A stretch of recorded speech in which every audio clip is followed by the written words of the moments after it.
रुक करते हैं लोकसभा का। समाजवादी पार्टी सांसद डिंपल यादव अब बोल रही हैं। जल्दबाजी क्यों दिखा रही है 2026 में, जहां अप्रैल का महीना चल रहा है, तो लगातार जल्दबाजी क्यों दिखा रही है? सवाल इस बात पे भी होना चाहिए। तो ये सरकार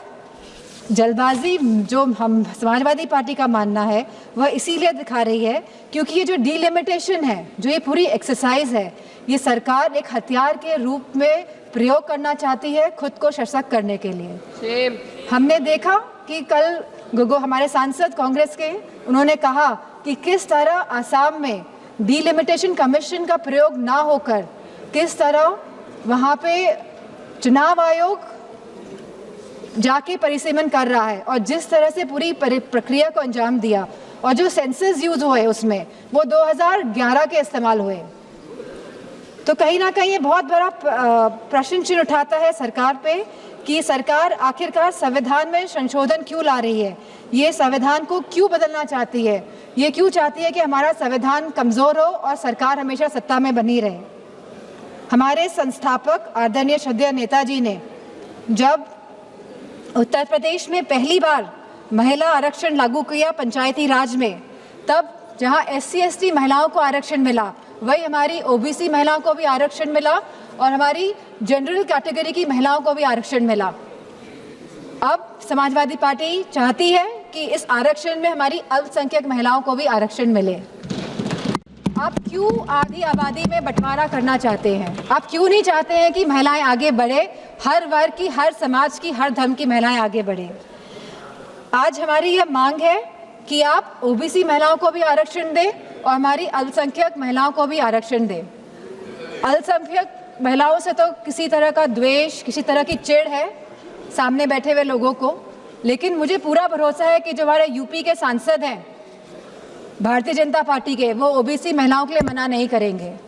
तो वाकई में अगर आपको संशोधन लाना था, अगर आपको कॉन्स्टिट्यूशनल अमेंडमेंट करना था, तो आप इस बात का मेंटेन करते कि आप OBC महिलाओं को आरक्षण देने का काम करेंगे। आज जब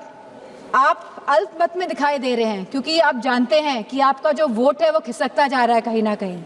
तो आप इस तरह का भ्रम फैलाने के लिए ये संशोधन बिल लेकर आए हैं, क्योंकि आपका केवल एक ही लक्ष्य है कि जो डेटा, जो कास्ट सेंसस का डेटा, जो जातिगत जनगणना का जो डेटा आएगा, जिससे सबकी भागीदारी सुनिश्चित होगी, निश्चित होगी, आप इससे भागना चाह रहे हैं और आप डीलिमिटेशन की प्रक्रिया से इसीलिए सेंसस को हटाना चाहते हैं, या 20 या 25 साल के सेंसस का आप प्रयोग करना चाहते हैं। आप कहते हैं आप महिलाओं की हितैषी है, आप महिलाओं के बारे में सोचते हैं, लेकिन आज जब